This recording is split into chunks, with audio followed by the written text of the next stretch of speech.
साथियों नमस्कार। ऑनलाइन अपार्स जो आपने भरी थी उनको सबमिट करने की या फिर रिपोर्ट करने की या फिर रिव्यू करने की जो ड्यू डेट थी वो 31 जुलाई थी। 31 जुलाई जा चुकी है। तो क्या अब जिन्होंने अपार अभी तक रिपोर्ट नहीं की या रिव्यू नहीं की या जिन्होंने अभी तक सबमिट ही नहीं की तो क्या वो अपनी अपार अब सबमिट कर पाएंगे? और अब क्या अथॉरिटी ने नेक्स्ट स्टेप एक्शन लेगी, क्या करेगी? तो उन सभी इंफॉर्मेशन के लिए आप प्लीज़ इस वीडियो को एंड तक देखें। आपके मन में जो भी डाउट होगा इस वीडियो में आई होप क्लियर हो जाएगा। So without wasting our time let's start our video. देखो, जैसे आपको पता है ड्यू डेट अब जा चुकी है। जब ऑफलाइन अपार होती थी तब अपार पड़ी रहती थी रिपोर्टिंग या रिव्यूइंग के पास, बट ऑनलाइन होने के बाद उस पर क्या एक्शन लिया जाएगा ये देखिए। जैसे कि आपको पता है 31 July was the last date to report the APAR of employees pertaining to group B non gazetted and C. तो उनकी अपार को रिपोर्ट करने की लास्ट डेट 31 जुलाई थी रिपोर्ट करने की। अब नहीं हुई तो क्या होगा?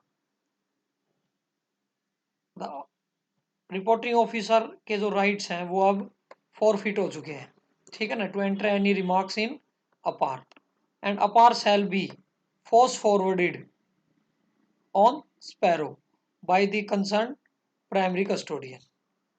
अब प्राइमरी कस्टोडियन क्या करेगा? उसको नेक्स्ट लेवल पे रिव्यूइंग ऑफिसर के पास फोर्स फॉरवर्ड कर देगा और एक साथ में क्या अटैच करेगा? No review certificate. ठीक है ना? अब रिव्यूइंग ऑफिसर इस अपार को क्या करेगा?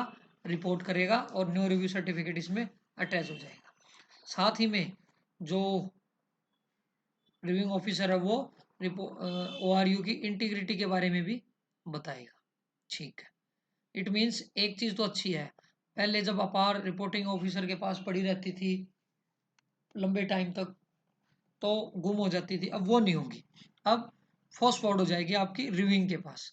तो आज 1 अगस्त है, आज जो है काफी चांसेस है वो आगे फर्स्ट फॉरवर्ड होने के। नेक्स्ट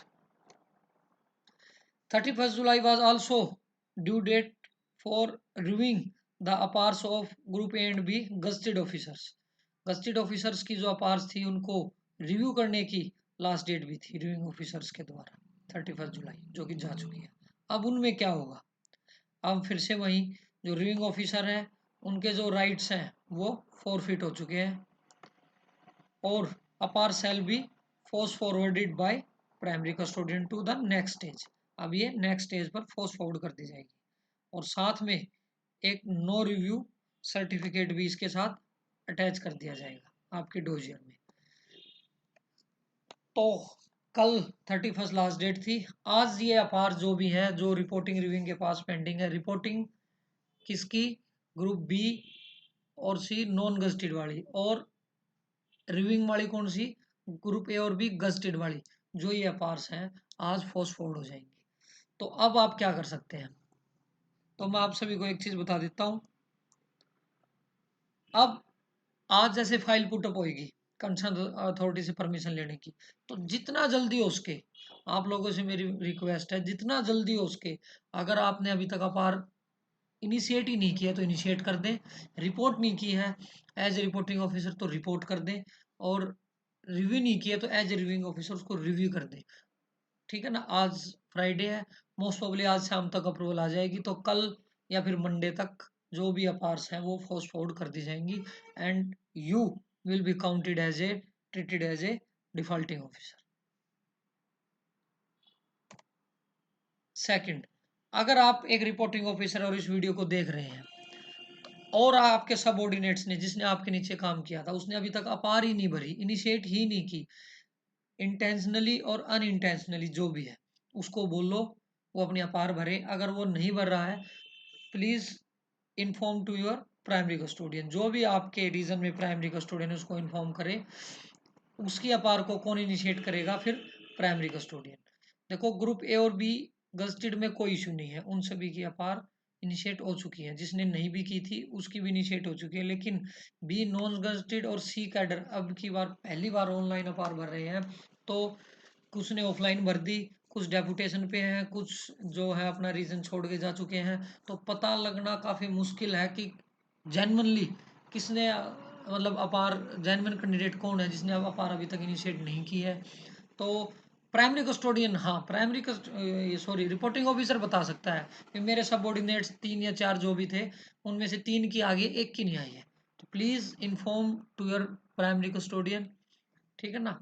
आप भी अगर अपने किसी साथी को ऐसे जानते हो जिसने अभी तक नहीं भरी है, उसको बोलो भरे, या फिर प्राइमरी कस्टोडियन तक बात को पहुंचाए भाई इसकी अपार प्लीज़ इनिशिएट करो, वरना आगे डेपुटेशन प्रमोशन और कहीं आप बाहर जाओगे, वीसी लोगे बाहर जाने के लिए कहीं पे भी, तो इन इन सच केसेस में आपको ना वीसी ग्रांट नहीं होगी। और जिसने अभी तक सेल्फ अप्रेजल भी नहीं भरी और उसकी सेल्फ अप्रेजल जो है प्राइमरी कस्टोडियन ने इनिशिएट कर दी, आगे फोर्स फॉरवर्ड कर दी, अपार इनिशिएट करके, अपार इनिशिएट की, सेल्फ अप्रेजल नहीं भरी, वो आगे फोर्स फॉरवर्ड कर दी गई, फिर वो गई रिपोर्टिंग के पास, रिपोर्टिंग ने भी रिपोर्ट नहीं की, वो फिर फोर्स फॉरवर्ड होगी, और ऐसे ही रिव्यूइंग भी, रिव्यूइंग के पास भी फोर्स फॉरवर्ड होगी। तो in such APARs no APAR certificate shall be placed in the dossier of ORU. तो इस केसेज में प्राइमरी कस्टोडियन क्या लगा देगा आपके डोजियर के साथ, no APAR certificate. It means at any cost और इन एनी केस आपकी अपार जरूर कंप्लीट करी जाएगी, चाहे वो नो अपार सर्टिफिकेट लगा के हो, ठीक है, नो रिव्यू सर्टिफिकेट लगा के हो, तो करी जरूर जाएगी। तो मैं फिर से कह रहा हूँ, अगर आपके सबऑर्डिनेट्स ने आप अभी तक अपनी अपार इनिशिएट नहीं की है, तो प्लीज़ प्राइमरी कस्टोडियन को इन्फॉर्म कर दें, वो उनकी अपार इनिशिएट करेंगे और आपके पास फोर्स फॉरवर्ड कर देंगे रिपोर्टिंग के लिए, ठीक है। जो नो रिव्यू सर्टिफिकेट है उसका फॉर्मेट कैसे होता है, वो इस प्रकार से होता है जो आपके डोजियर में लगेगा, ठीक है। कल भी मैंने एक वीडियो बनाई थी, उसमें बताया था जब आप आर को आप एक्सेप्ट करोगे तो प्लीज़ देख लें किसी भी लेवल से अगर फोर्स फॉरवर्ड हुई है तो उसमें नो अपार नो रिव्यू, अगर ये टैम सर्टिफिकेट्स नहीं है, कमेंट्स नहीं है, तो प्लीज़ उसको एक्सेप्ट ना करें, ठीक है ना, अपने प्राइमरी कस्टोडियन से कॉन्टैक्ट करें। आई होप आपको वीडियो अच्छी लगी होगी। Thanks for watching this video.